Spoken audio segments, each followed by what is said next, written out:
to the finder. I apologize for the additional chaos I have brought into this devil's world. I know that I have done wrong, that I have violated the very beliefs that I have come to live by. But I had no other choice.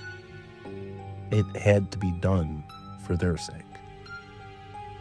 To this, I believe an explanation is necessary, and in doing so, I hope that you might understand why I would do this. Months ago, our finances started to dwindle as a family, for I had lost my job as an accountant and several other jobs thereafter. Without a steady income, I feared for the future of the family and its ability to prosper, as the situation provided grounds for abandoning our Christian values in order to survive. Bankruptcy and foreclosure became looming threats, and I knew that living on welfare was simply unacceptable, especially considering our wealthy residence and honorable reputation. To make matters worse, Helen was no longer attending church, thereby threatening the children's future attendance and continuation of faith. Patricia's passion to become an actress concerned me even more, since I felt it could only draw her further away from religion. Pondering how I could fix this mess, I spent my days at the train station, lying to them each day that I had gone to work. I didn't want them to know about my situation, for I knew it would only provide additional stress. I was failing them as a father figure, something I was taught to avoid at all costs. I was running out of options, becoming increasingly desperate with each passing day. After much deliberation, I decided that murder was the best option. Doing so would shield them from their inevitable suffering and ensure their place in heaven, when it may not have been guaranteed if they had lived longer. I knew it was morally wrong, but it was the only obtainable solution I had left. Now it was just a matter of execution. The day of reckoning eventually came.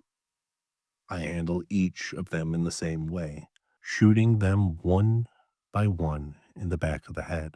I decided it would be best to approach them from behind, so they would not realize at the last second, saving them from any fear or anguish. First was Helen. She was drinking her morning coffee, unaware that it would be her last sip. Next was my mother, Alma, who had already earned her ticket to heaven. I knew she did not deserve my sinful action, but her age concerned me, with how she might handle the carnage. I deemed it best to let her go with them. And just as Judas did to Christ, I kissed her on the forehead and then shot her as my own means of betrayal. As gruesome as it already was, the job remained undone. The 3 children were still to be eliminated, all of them set to come home from school in the afternoon. With ample time to prepare, I cleaned the mess that I had made, soaking up the gore with paper towels from the kitchen.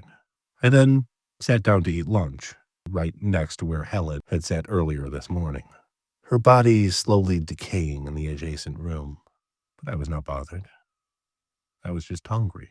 The children came home one after another, first Patricia, then Frederick, finally John, who I helped return home from soccer.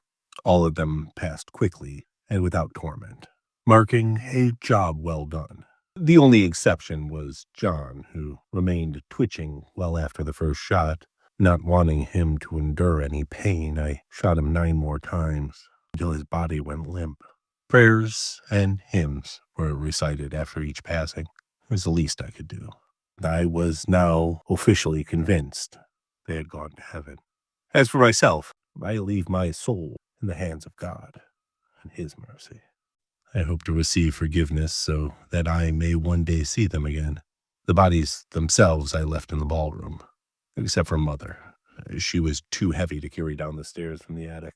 In other documents around the house, I have provided details regarding how I wish them to be taken care of. Helen and the children are to be cremated, and my mother, as requested, to be buried in Michigan, where her family claims residence. The house itself and the belongings within, it may be handled however you see fit. However, I implore that the books and such items be donated to the school and church. I entrust you, the finder, with the undertaking of such tasks. Again, I assure you that none of this was out of hatred, but rather out of love. If the law catches me, so be it. As long as my family is safe from the depths of hell, I consider my efforts a success. God bless, John.